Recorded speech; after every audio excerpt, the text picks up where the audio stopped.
Hi, hello, and welcome to today's SQF 365 webinar, Eggshell Production and Biosecurity, Safeguarding the Food Chain with Validus, where food comes from. My name is Christy Grzywinski, and I'm a technical director here at SQFI. It is my pleasure to introduce our speakers to you. Go ahead and put those. Oh, you know what? Before I begin, let me go ahead and do the antitrust statement here. Conversations regarding price fixing, boycotting, other trade restrictions are to be avoided, even in the chat. So if you see that the conversation is going in that direction, just flag us down and we will address that. So thank you to for your attention to that matter. And let me go ahead and introduce our speakers. Today we have Matt Jones, who is the Vice President of Operations at Validus Verification Services. And along with him today, we have Ariana Sherman, Senior Program Manager with Validus Verification Services. And before we begin, I'd like to encourage you to put your questions in the chat located below the slide. Our speakers will try to address the questions as they go along, but we will have a dedicated question and answer period at the end of their presentation. So with that, I will hand it over to Matt. Thank you, Christy. Before we get started, I'd like to greatly appreciate everybody's time today to be on today's webinar. Also, I'd like to reach out and thank SQFI for this opportunity. A little background on what we do and kind of the importance of not only egg production, but any kind of agricultural sites that would be visited by any third-party auditor, and that product that's going into the food chain. So that's kind of the focus on today. But kind of our agenda for today, our discussion items is, Christy already did our wonderful introductions, kind of outline a few definitions. We're in such an acronym world. We talk a lot about acronyms, and when we're in that world, everything makes sense to us, but sometimes it's good to step out of that world and ask, what does that mean? Right? So we'll cover a little bit of that from a definition standpoint, the difference between an online and an offline facility. Again, makes sense to us since we're in that world, but provide some photos and some background on what that looks like. Look at it from an SQF standpoint, access control and facilities management, how we look at that from a safe quality food standpoint and within the code that's there. Also addressing it from an animal health standpoint. Why is what we do so important, not only to the plants, but also to the farms that are involved, and how we protect everybody involved that way. The effects of the food safety and quality. So we'll talk a little bit from a food defense, food safety standpoint, business continuity plan. And then the effects, right? What does an effective biosecurity plan look like, and how do we as auditors play a role in that? And then at the very end, we'll have questions and answers. How we typically like to do things is as you have questions, if you could just put them into the chat. Ariana and Christy are monitoring that. They'll flag me down. I'd much prefer to address them as we come about them than wait to the end, but we can do it both ways. I always like to address them as they come about so that we get them out and address them on that slide that we're talking about. So with that, excited to be here and ready to undertake and get started with today's webinar. A little bit about us. The division that Ariana and I work in is the Validus division. We're part of a larger entity called Where Food Comes From. Our Where Food Comes From company is located in Castle Rock, Colorado. And we've been doing this for about 30 years from a verification and audit standpoint. So the Validus division, we do the auditing aspect and the SQF audits. We have a division that primarily does beef. We also have a division that does organic. We have a division that does seafood and aquaculture, and then we have a division that does consulting and vineyards, grapes, almonds, things of that nature. So multiple all divisions, we make up one big family that way from the Where Food Comes From entity. But excited to be here. Ariana's been with the Validus division 11 years now. Myself, I've been here since 2003. So we've got a little experience and background that way. We're not huge when it comes to volume numbers. We have 8 SQF auditors located throughout the United States. And from an SQF standpoint, we specialize in eggs, milk, meat, feed, and pet food. There are the categories we primarily audit to. So all ways that we track it back to the farm that way. And again, thank you for the opportunity, and that gives you a little background on who we are and what we do from that standpoint. So what does it all mean? What do all these definitions mean? So what we thought we'd do is kind of give you a synopsis of a breakdown. So it's easy enough to break down and Google what certain words mean, but I always like to put it in a living context that way. So biosecurity, what does that mean? So really what biosecurity is, it's protocols, procedures, measures that a company puts in place to protect themselves. Everything is looked at as a potential vector that could come into the operation and could present challenges, a risk from that standpoint, right? So it's really what steps do we have to reduce that risk? This is elevated in the work that we do because a lot of the times the audits that we do from an SQF standpoint, there's a farm associated with it, right? So there could be a dairy, if this was a milk or a cheese plant, eggs with shell eggs, liquid eggs from that standpoint. So what measures does the facility have in place to reduce those risks? We know overall nothing will eliminate the risk. There'll always be a threat from a biosecurity standpoint, from a disease standpoint. So it's really looking at it, what preventative measures are out there to protect ourselves, and not only for the facilities that we're auditing, but also us as auditors, right? We're traveling around and going from facility to facility. It's important for us to protect ourselves as well. So that kind of gives you a large overarching identity, if you will, or a little definition from a biosecurity standpoint. And then a little more on the types of egg farms that are out there. So several times we hear inline, offline breaker facilities. What does this mean? What's a true definition and breakdown? So an inline facility means that the plant and the farm are on the same location.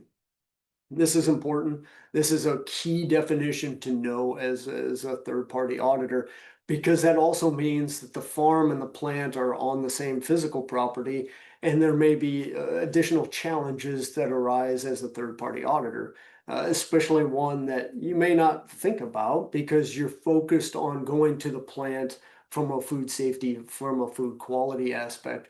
But now there's the farm on facility. What does that mean to me as an auditor, and what do I do to protect myself or prevent, again, any kind of threat from a disease standpoint? And what are those biosecurity procedures in place? An offline facility, what that means is that's a facility where the eggs are gathered at the farm and then they're sent to a different location, right? A lot of times these offline facilities may be in the middle of a town, maybe outside of town, right? It's very common with other facilities that we audit to, but this is where all these eggs are gathered and they're brought to one centralized location.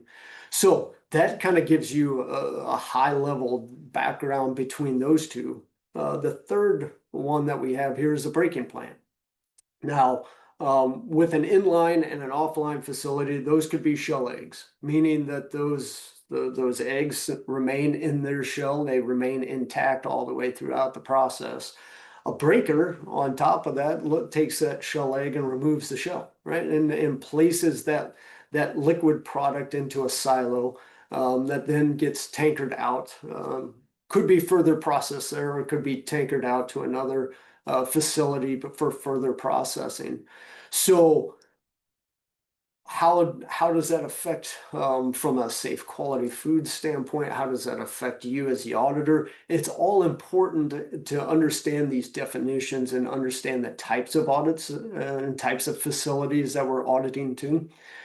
So this gives you the verbal description. I'm more of an observation, more of a picture type of person. That's the best way that I learn. So the next slide here kind of gives you an overarching, some photos of what these definitions look like from a breakdown standpoint. So on the left, or on my left, is the inline plant. So as you can imagine, behind the orange curtains there, these are where the hens are at, right? The hens are on the backside there.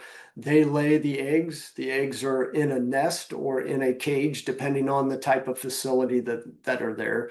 There's a belt that gathers the eggs and bring them to a larger belt, and that larger belt then hauls the eggs or carries the eggs into the plant. Um, this is important to know as an SQF auditor because there's a couple different things to know where the farm starts and ends and where the plant starts and ends, right? And that's an important piece.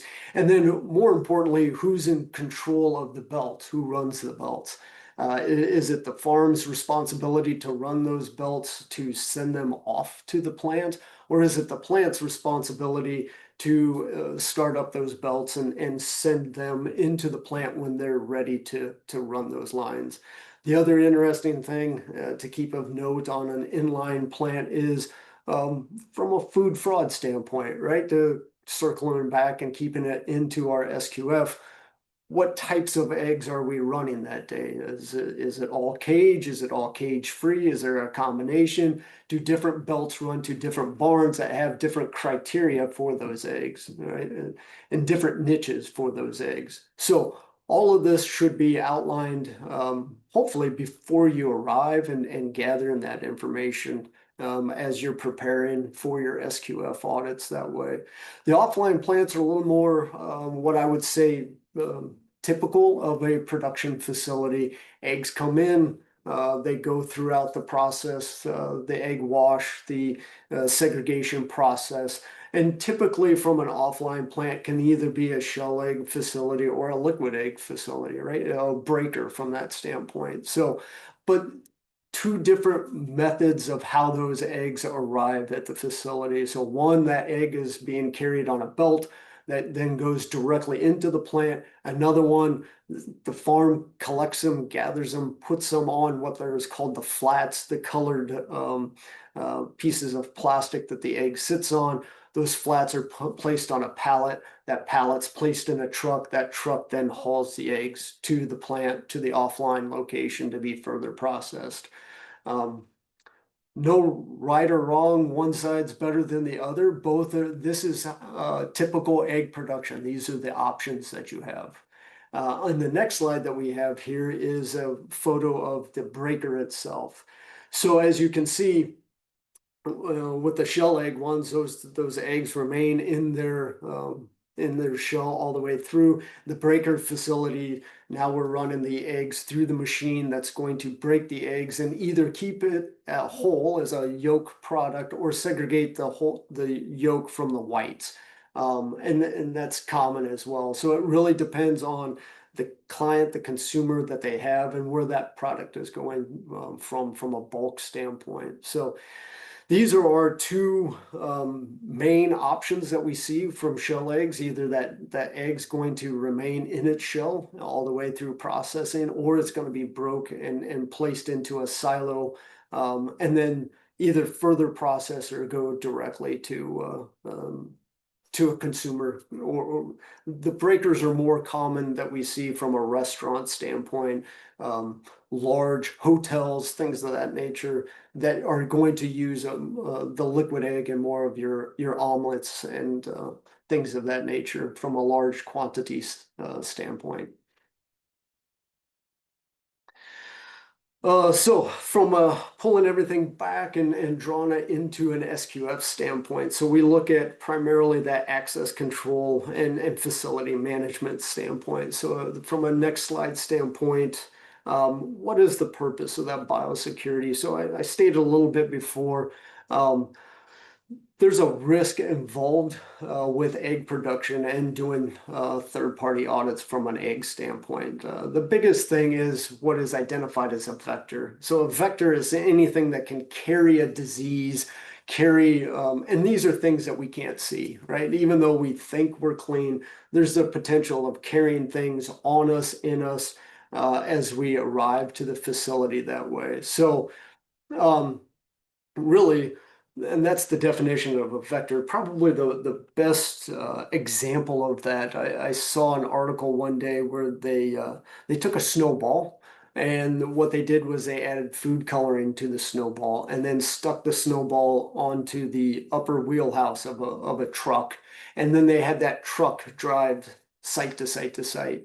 And really, the purpose of the experiment was to see would that snowball hold on and be able to travel wherever that truck traveled to, and the potential of that disease that was in that food coloring, would it pertain and would it hold off all the way through? And amazingly, it did, right? So what that goes to show is everything can be a potential vector, a carrier, if you will, when we're going out and do third-party audits. So for examples, people, we are obvious third-party vectors that can carry things, animals themselves. And when we put animals on this slide, we're not really thinking of the animals on the farm. We're thinking of wildlife, right? Birds, um, things that can travel from site to site. And we'll get into that a little deeper here in a minute. Vehicles that I talked about already, but then us as auditors, not only ourselves, but then the equipment that we bring in, whether that be our computer, our clipboard, our pens, things of that nature, and then obviously our clothing. So we've seen a lot of changes in the industry the last 5 years when it comes to biosecurity. Originally, we as third-party auditors doing SQF audits, we might be able to travel to site. That has changed over at least the 5 to 10 year period.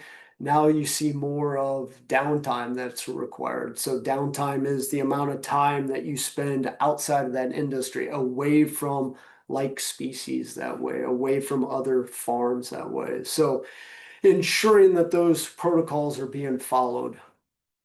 Probably the most important step for us and the purpose of this biosecurity, and for any third-party auditor for that purpose, is understanding and finding out before the audit takes place exactly what the protocol is for that farm, for that plant that we're arrive at. What is the protocols that they have? And understand that these protocols may change. It's very typical for biosecurity protocols to change based on the time of year. Example, right now we're in the fall, birds are starting to migrate again. We will see elevated biosecurity requirements.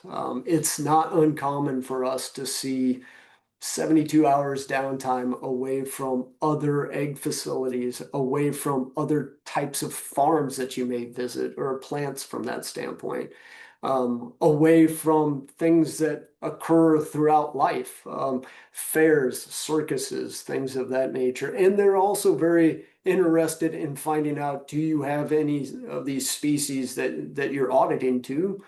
Do you have any chickens at home? Right? These are all questions that need to be asked, addressed, before you get onto site, because it adds to the level of risk otherwise. And really the purpose of our presentation today, and drawing everything from an SQF standpoint, how do we reduce that risk? And especially from a potential spread of anything from point A to point B. So next slide there. So arrival. I wish I could say this was a photo that was made up, right? Or one that we pulled off the internet. And unfortunately, it's not, right? So as auditors, it is important for us when we arrive to, like I said before, not only know the downtimes, but also arrive and clean vehicles inside and out. Um, this was an example of an auditor that parked in a location the night before, didn't cross their minds that maybe I need to wash that vehicle before I go on to the plant. Plant sees the auditor pull up in the vehicle. Obviously wherever they're parked was a favorite spot of some wild birds that were hanging out in a tree above them, right? So meeting those expectations that are set in place, making sure that not only are we arriving in clean clothing and have taken the showers and everything before, but also arriving in clean vehicles. Because we, as I stated before, we know this is a way that disease can get spread from site to site that way. And along with that, it's also important to know exactly where am I supposed to park. Usually there's a location for visitors to park. There could be a different location for auditors to park. And the reason for that is because the client may not know where we're coming from. And that don't be shocked or alarmed that that's a question that is asked of you. It is quite common for facilities to ask, what was the previous location that you've been at? Not from a confidentiality standpoint, we want to avoid any concerns that way, but was the previous facility that we were at causing any kind of potential biosecurity issues at the site that we're arriving at, right? Also, the important thing to remember as well is the attire. Sometimes these facilities, especially it's common in the shell egg and liquid egg industry, is they will provide you either smocks, biosecurity clothing, boot covers, hair nets, beard nets. These are very common things that they will provide to you.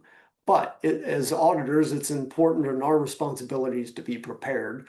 So will the plant be providing that, or do I need to make sure that I have it before I arrive? And where do I put on my biosecurity garb from that standpoint? Um, there's also, or should be, shouldn't always assume, there should always be a sign-in log and where we've been at or what that downtime is. Some of the neat things that we've seen now within the industry is they've moved the sign-in log to an iPad, which will ask you a litany of questions, primarily from a biosecurity standpoint, before they will even allow you into the plant that way. And then a lot of plants that we audit have what is called a line of separation. So they'll call the outside of that line the dirty area, and that's where you can wear your normal clothing and shoes. But once you cross that line of separation, it's expected that you wear the boot covers or the smocks or the biosecurity coveralls that they provide to you. Next slide there. Since I stated before, I am a very visual learner. This might seem a little over the top, this photo here, but this isn't really uncommon of what we see in the egg industry from an expectation standpoint and how that all relates to us as SQF auditors. So the disposable boots and coveralls that I talked about before, the importance of the hair nets and beard nets. Some facilities will require us to wear disposable gloves. It is important if their protocol has it that we carry small amounts or the handy wipes of the Clorox and Lysol wipes. More importantly, from that standpoint, it's to wipe down our equipment before we go to the next audit, right? And not only are these procedures, these protocols set up for this facility that we're at, but it's also to protect us before we go and do our next SQF audit from that standpoint. And then there have been occasional safety vests. I know the feed audits that we do or the pet food industry, there's a lot of moving parts, semis, things of that nature. The safety vests are pretty common. So the important thing on this is ensuring that either the farm or the plant is going to provide this equipment to us once we arrive, or I need to bring that to the audit as I prepare to do their SQF audit. Once we're at the plant, we're going to follow those GMPs, those good manufacturing practices that the facility has in place. Ideally, and most commonly, it's going to be those hand washing stations. We see a lot of hand washing stations. We see a lot of hand sanitizer facilities that they'll have both systems put up. Again, we talk about understanding those requirements of what the expectations are, where we put on our PPE equipment from that standpoint. It has been, it's not uncommon anymore that, especially in the shell egg industry, there may have a shower in, shower out facility where they will provide you the smocks and the footwear to wear once you arrive, right? And that's a pretty common thing that we see from an audit, especially if the hens are located on site, the chickens are located on the same site as the production facility itself. Um, but also, as we're auditing, things to keep in mind, especially from a GMP standpoint, it's not just us as third-party auditors. There are other visitors, approved vendors that come on to these operations. And what protocols are their expectations, and what are they being followed and expected to follow? For example, folks that come in and calibrate scales. We know for a fact that they have their own equipment that they bring in, the little the weights that are already pre-measured and ready to go and placed on the scales to ensure that the scales are meeting expectation, meeting the certifications that way. That is something that is from the outside being brought in. So when I have to do that, what protocols, what things do I have to follow from that steps? From an auditor, it's the same way. It's our clipboard, it's our backpack, it's our laptop that we're taking in, right? These are essentials for any third-party auditor that we take with us every day, right? We're hooked at the hip with this equipment here. So it's important. How do I get that equipment into the facility in order to fill out my SQF audit, in order to maneuver through the SQF process that way? Next slide there. Another key area that plays a big role from an SQF standpoint is pest and rodent control management standpoint. Usually what we see is this is handled in two different vectors or two different sources. One would be internally, so they've decided to take over pest control themselves, or we see it from a third-party standpoint. Two ways of approach it. The internal people, as everybody knows from an SQF, have to have the licenses and the certifications needed to do pest control management that way. From a third party standpoint, it's will be important for them to follow those same procedures. And what I mean by that is these are individuals, these are companies that are hired professionally to do pest control. And in order to do that, you'll be traveling to several different locations and several different species and farms from that standpoint. So what extra steps do our pest control management teams go through in order to make sure that biosecurity is met? It's very apparent to me as one that does third-party audits. This is very challenging for this industry unless you have dedicated people that are specific, maybe just for this company, and maybe they do pest control for non-agricultural related facilities, right? So what are their procedures and how do they go about that? But as we all know, we can't consult, but it is important for our clients to keep this in mind from a risk assessment, right? What are the risks? How do they pertain to us as an SQF company? What are the potential vectors that I talked about before? Obvious pest control, not only the rodents themselves, but the company as well that come into play that way. The other thing is domestic, right? We all know that we have several clients that would love to use cats as part of their pest control. We get told that a lot, how cats are really good at pest control, but we also know they're really, really good at being vectors and carrying things from site to site. So what is their protocol for that? And some things are out of their control as well, especially from a farming community and agricultural related. What's the vicinity of other like companies or even non-like companies from where your plant is located. So things we can control, things we can't control, but at least from a risk assessment standpoint, we've acknowledged it, we're looked at it, we've measured it from what our risk is from that, from even others that are located around us. Oh, next slide there. Nope, perfect. Go right into disease monitoring. So without naming names, but naming names, probably the biggest risk right now within the egg industry is high path avian influenza. This is the one that it is a very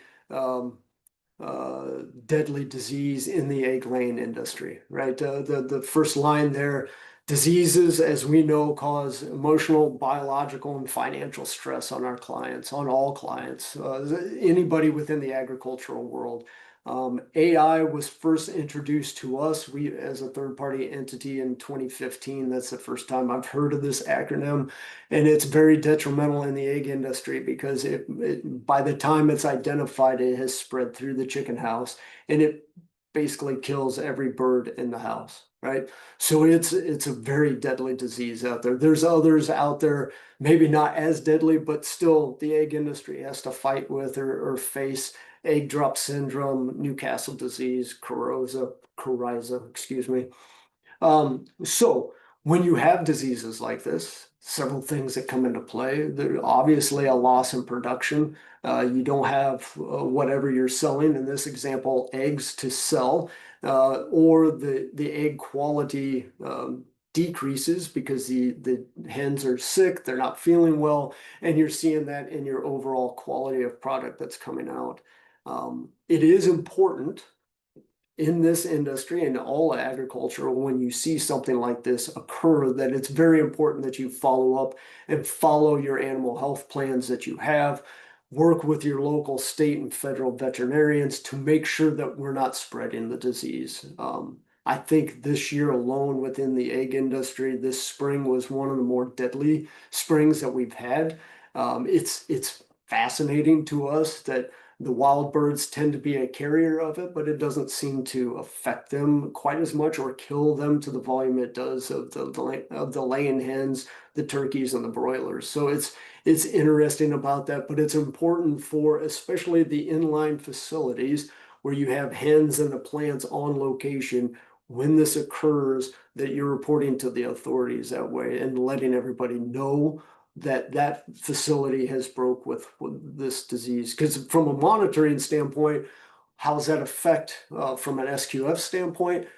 You may not have any product to sell, right? You may have gone from eggs every day coming in on that belt that we showed before to now no eggs coming in. And how does that affect what you do on a daily basis? It's also important by notification of the state and federal veterinarian standpoint. You may be in these surveillance zones, and it's important to report that because we're trying to contain this disease and not allow it to continue to spread, especially these diseases that get spread airborne, and it's very difficult to contain it that way. Next slide there. Oh, there we go. So, and not to go over the top on eggs, but the high path in particular does go to show that now we've got a disease that has morphed into other industries and other SQF clients from that standpoint. So March of last year, high path morphed into primarily just being in the poultry industry to now affecting dairy cattle, right? It's the first time we've come across a species or a disease that has gone across multiple species, two different species. So now if you're doing SQF audits of a milk plant, of a cheese plant, what steps do they have regarding that product, right? So one of the more important things that we learned through this process is first, high path AI makes dairy cattle sick, but it doesn't kill them the way it does in the bird industry. The other thing is we've learned that high path can be carried into the mammary glands and into the milk. So from an SQF standpoint, what's our kill step? What do we have to protect that final product? And we've found out through this process that pasteurization will break down those live bodies that there are in the high path. So this is the first time in the years that, sorry about that, in the years that I have been associated with SQF and in the years that we've done third-party audits, this is one of those rare times where we've had a disease that crosses species. That heightens a lot of things. It also makes it aware for other species, other food chains to be aware of their supply as well. Whether that's pork, whether that's beef, we all need to be aware of this because as those supply chains get restricted, are the companies that we're auditing following their protocols that they have for approved supply vendors and things of that nature, right? So next slide, please. So it's important, have a plan. We talk about this from an SQF standpoint all the time. These are living, breathing documents, and they have to be flexible. They have to make sure that they fluctuate with the marketplace, with whatever's occurring at that facility. So that's your food safety plan, right? How often are we looking at that? How often have we updated that? Maybe it's more than just a one time a year looking at our plan. Maybe we need to look at it more often. Are there things that we need to really focus on, like our approved vendor? What happens if we break with a high path and we lose every bird? We probably have a contract with a supplier, with a vendor where we're selling our shell eggs, where we're selling our liquid egg product to. Now we have no eggs to sell, right? We can't just go out and start buying eggs on the open market. We're an SQF certified company. I'm speaking on behalf of the egg industry. We can't just buy eggs on the open market. We have to make sure that they're also SQF certified. And we have to make sure that we have a copy of that certificate, right? We have to make sure that they've also gone through our approved vendor supplier program that we have. Have we vetted those before we start buying eggs for it? So really important to fully understand your food safety plan from that standpoint. Food defense, we put that up there because food defense is the threat, right? You have to be aware of, especially with high path and other diseases like that are airborne. What is the threat to your operation, especially the inline facilities of negligence, somebody purposely trying to do something to harm or infect those birds? What steps do we have in place? You know, we hear about it all the time of disgruntled employees or somebody of that nature did something to potentially damage the facility or make the birds sick that way. Have we addressed it? Have we thought about it from a food defense standpoint? And then from a business continuity standpoint, as I said before, making sure we have those backup plans. We've had that discussion because once a disease outbreak hits or a breach in our biosecurity, a break in our biosecurity, now we've got a problem. And to wait until we have the problem to have the conversation is too late. We have to have our plans in place. We have to already have our contact information of who we're going to reach out to from a food defense, food safety standpoint. Because in the throes of a crisis, it is too late. You know, people, that is not the time to build the plan and have the plan in place. So really the goal and the thought process of us is, as we talked about biosecurity and the importance and how it all ties together, whether it's a shell egg facility, inline, offline facility, dairy cows, whatever it is that's providing that food product to that facility, to that SQF plant, they have to have these plans in place. Not only from an SQF standpoint, it just makes good business sense to have this in place to ensure that we're going to have a safe quality product to be able to provide to the consumer. Because again, if we're not testing our plans, if we're not challenging our defense plans, if we're not challenging our emergency action plans, the day of is too late. And unfortunately, in the world that we work in, every week, every couple weeks right now, we're being notified of clients that have broke with a high path avian influenza. And it's so detrimental to their business, right? You go from eggs every day to no eggs every day. And I've been in facilities that are gearing back up. They may have 8 to 10 houses on the facility, and they have one in full production, right? So they're doing the best that they can to keep eggs flowing and keeping employees fully employed. The other thing to keep in mind is uh, there may be large amounts of downtime for these facilities where they don't have eggs coming in, and they don't have the ability to bring eggs from the outside world in, because these inline facilities just, they don't have the equipment for it. The offline facilities do, but the inlines don't. So that is what we have seen a lot of our clients spend time to do, the deep clean of the facilities, to really go through all the maintenance, because once you get birds back in there, you want to hit peak production again, and making sure us as SQF auditors, we can attest to the downtime and the records that might have blanks in them because they were shut down for a period of time.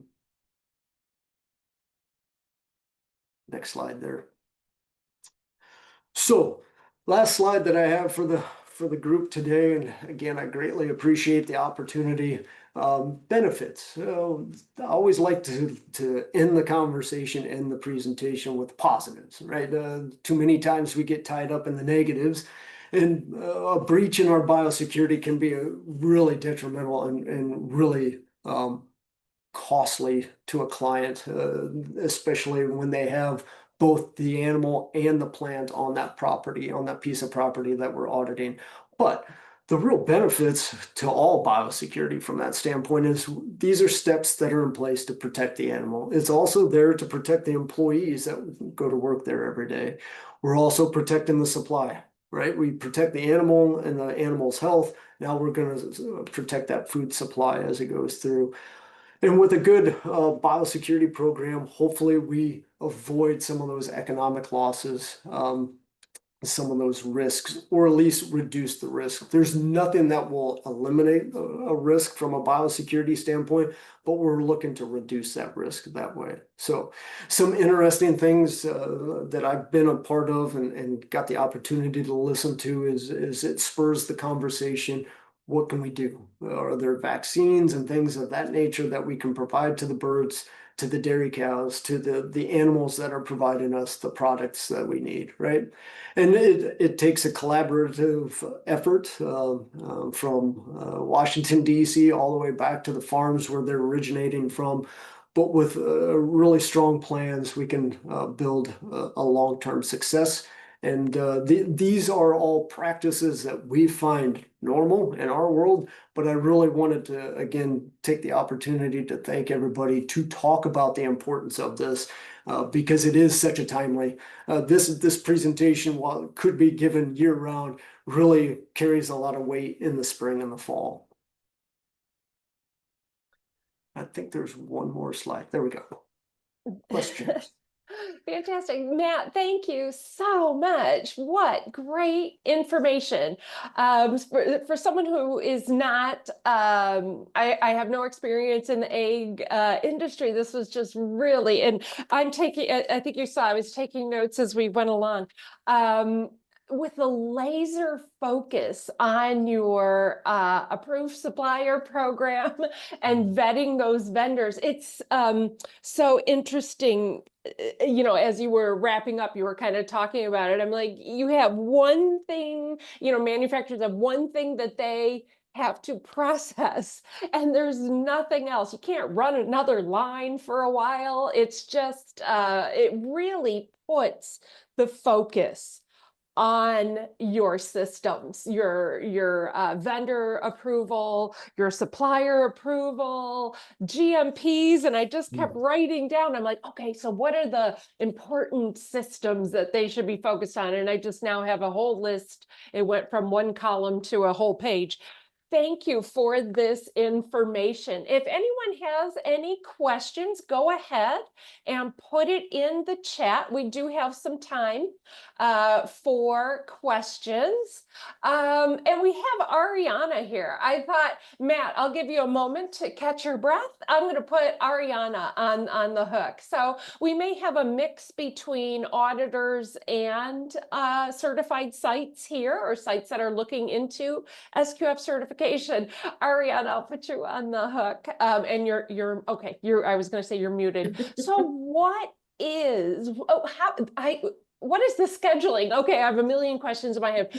To schedule an auditor, what do you have to think about when you're scheduling that auditor? So, I mean, our auditors are qualified by industry sector. And I think, that's such a great thing, except for this, where you think, oh, it's so nice they can go plant to plant to plant. But what are some of the things that are considered by the certification body in scheduling these auditors? Thank you, Christy. Yeah, All so right. one of the things that we have to keep in mind is, what that where that auditor's been. So where are they currently located, maybe where their home base is at, and knowing that if they're here in the Midwest, maybe there's a more high likely that they've been around areas with avian influenza or any kind of disease.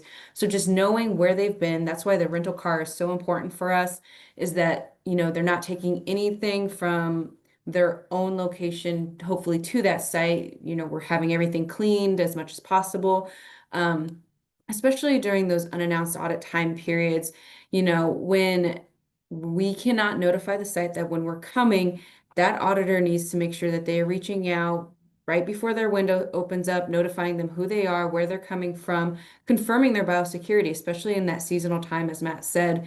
Some of our audits begin in the dead of winter, and so maybe it's not as high a risk, so the downtime might be less for them, or in the spring and fall when migration's really going on, knowing that those sites are probably going to require more downtime. The downtime can be from either other egg processing plants they've been to, or it might be from if they've had livestock, if they come from an area that's got a lot of cattle in it. There's always that concern of the disease going from the dairy cattle to the poultry farm. So we want to make sure our auditors know that they have to follow up with that site, regardless of unannounced or announced, not giving away the date when they'll be there, but confirming what their biosecurity is, making sure the site knows that if something were to change last minute, who they reach out to. So they can reach out to Validus, they can reach out to the auditor, and we'll notify our auditor if something has changed regarding that. Okay. Confirming with the site if they need to bring their own PPE. So do they need to bring their own coveralls, their own smock, boot covers, or will the site provide those? And more often than not, the site does provide those. That's what we've seen. That's the general practice. Also knowing the auditor, if they're going from company owned back-to-back company owned sites. So we have a lot of clients that might be more than one site can be done in a week. Are those company owned sites? Do they allow for you to go from one plant to the next plant if they're just down the road from each other? Or does the auditor need to coordinate their schedule enough that they're going from either an egg plant to a pet food plant, and is there downtime between that? And it's not just from eggs to eggs. I recommend all auditors confirm, because if you're going to a site that does rendering, what kind of rendered product are they bringing on to the facility, and could that have any impact to it? So we really push for the auditors to know biosecurity downtime and where their PPE is coming from, and just always build in that downtime almost automatically. Our typical requirement for downtime is about 72 hours away from either same product type or different ones. We usually just standardize 72 hours down. So maybe building that already into your schedule, so you automatically have that downtime built in before going to another facility. Fantastic. Thanks so much, Ariana. What would you add to that, Matt? What, as an auditor, how do you plan for that downtime? And what do you take into consideration as you go from site to site in regards to biosecurity? Yeah, that was Ariana did a great job. It's a lot of preparation for any auditor from that standpoint, in awareness because there are so many things that we may not think about. One thing that we stress with auditors a lot of times, sometimes these plants are located in small towns.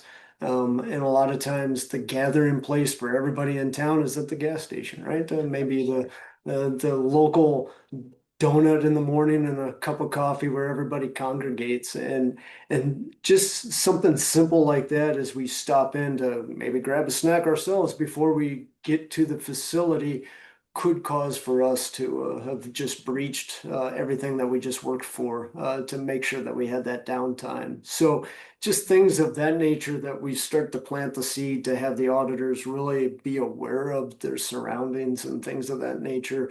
And what do we do with the PPE once we're done, the biosecurity coveralls? Do we leave it at the facility? Do we take it with us? So just some logistics aspects to talk to the facility. But I think Ariana really hit it well, especially with the unannounced. The scheduled ones, we have several weeks, we can get things planned up. The unannounced ones adds a whole nother challenge so that we're not tipping our hands when we're coming, but yet still know what those protocols are. Yeah, that was going to be my follow-up question, and I suppose that comes from being prepared. So the site knows their audit window, and maybe that's the schedule or the office planning ahead and saying, okay, so what are your GMP requirements for this auditor? Without, like you said, without tipping your hand to letting you know that you're coming. So maybe it's done. Is it done, like, say, at the time you not schedule the audit, but send out that email to say your audit window is coming up? Is that how you handle it? That's typically when Ariana will assign it. In my example, me being the auditor, she'll give me the audit window, and then I can reach out and say, I'm scheduled to do your unannounced. Obviously I can't give you the dates, but I want to verify what's your procedure, and at least give them my contact information in case things change. Because this Sure. is Sure. we do have to be flexible because of time of year and things that occur. So if something were to occur and they need to reach out to us, and maybe it's an elongated timeline that they need, we have to be flexible that way. How do you handle either for announced or unannounced if there is no product to process? Uh, what then? So normally, if we have a site that, whether inline or offline, who cannot be running product, if they've been hit with a disease concern, those facilities need to be operational for us to be doing audits. Yeah. And so more often than not, what we've done and what SQF has been kind enough to provide us is that extension. So if a site does come down with high path or a disease outbreak and needs to be given some additional time before coming in audit, that's what that extension process is for. And so they do reach out. We do a risk assessment to confirm, some things with the site about what's still going on. Because some facilities can potentially get eggs from maybe a sister farm Mm. or something of that nature, purchase eggs on the open market and still run some, but maybe they're not fully operational. So determining what days they would be running, what days they're not, and if they're not absolutely running, getting that extension so that they can do the things they need to do in connection with the farm that they are connected to make sure that they have those items in place for when they can be up and running or when they know they'll be up and running, and then all the things they can do while they're not running. So covering all that sanitation, that's a big piece. We have seen a lot of facilities take a negative and turn it into positive and go through and do maintenance on all their equipment, doing all their internal audits from a paperwork side, getting a lot of that things caught up on that end. But really that sanitation process and getting your whole plant clean, because not only does, and Matt can correct me if I'm wrong, but the farm has processes to go through for depopping if they're hit, but the plant also makes sure that they're doing all their swabs and testing and things like that to make sure their plant's operational in time and meeting any requirements that USDA might have as well. That is interesting. Again, I have like a million thoughts, a million questions on that. So yeah, if it's a processing, a bakery processing a snack food, something like that, you can have them, run a similar product and still come on site. But sometimes the auditor might not even be a site might not even want the auditor there. If it's an inline facility and you don't want that risk of contamination. So I was thinking, oh, they can come in, review the documentation, and then when you're operational again, but maybe you just don't even want the auditor there. So, okay. So we had a question, about an audit window. Ariana, you want to do a calculation? Yeah, so let's see, that we had Not me, I'll let you do audits it. under Let's see, 12, the on-site recertification. audit, research, what would be the audit window for unannounced?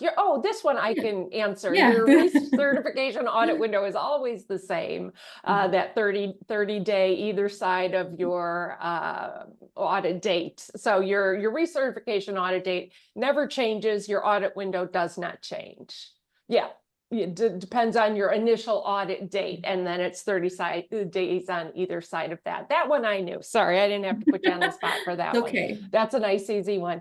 Any other questions? Any other questions? And the nice part is if if you go to the next slide, we have their contact information. And so you're going to hear from, no, you're not gonna, but at SQF Unites, I will definitely be talking to you just because I find this so fascinating. And as someone with a background in microbiology, I have a million questions to ask about.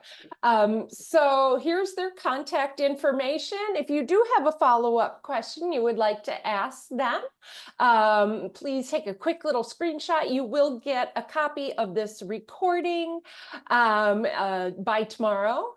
And I want to thank Matt and Ariana again for your time and your expertise. This was a wonderful webinar. Everyone have a very good day. Thank you. Thank you.